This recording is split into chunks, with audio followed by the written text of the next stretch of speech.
It was a crisp autumn evening when I received the delivery assignment that would haunt me for years to come. As a delivery driver for a local pizza joint, I had grown accustomed to the late-night orders, especially in the more secluded areas.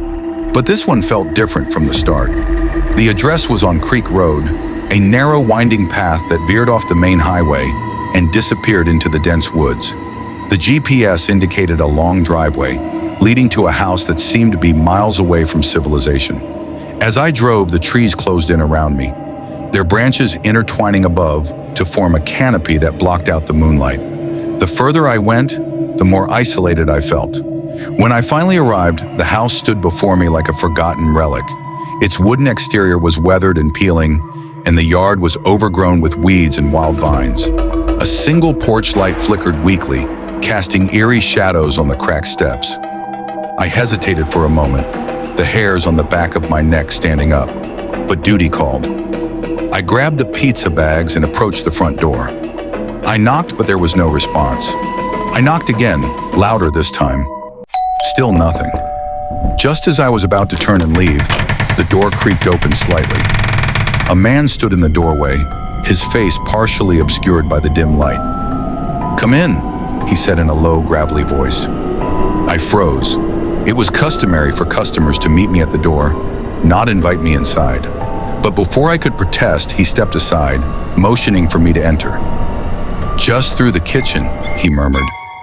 Against my better judgment, I stepped inside. The air was thick with a musty odor, and the floorboards groaned under my weight. The hallway was dimly lit, with peeling wallpaper and old family portraits hanging crookedly on the walls. I followed the man down the corridor, my footsteps echoing in the silence. As we entered the kitchen, the smell intensified. It was a rancid, decaying stench that made my stomach churn.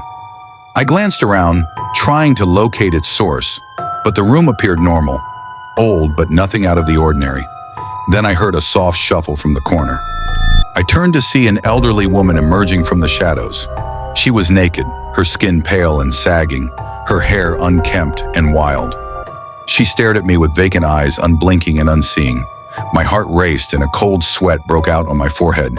"Sit," the man commanded, his voice sharp. I stood frozen, unable to move. The woman took a step forward, her feet making no sound on the wooden floor.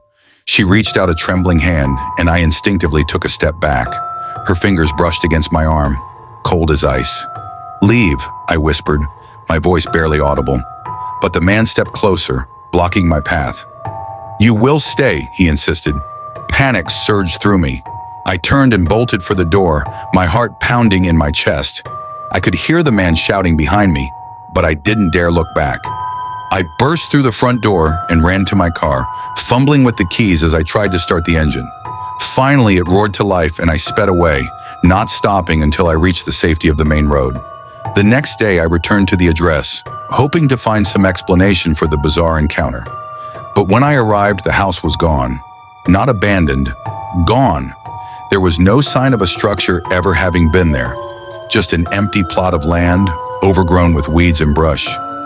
I asked around the neighborhood, but no one seemed to know anything about the house or its occupants. The locals spoke in hushed tones, avoiding my questions. It was as if the place had never existed. To this day, I can't explain what happened that night. Was it a figment of my imagination, a hallucination brought on by exhaustion, or was it something far more sinister? All I know is that I will never forget the creepy house on Creak Road and the chilling encounter that still haunts my dreams.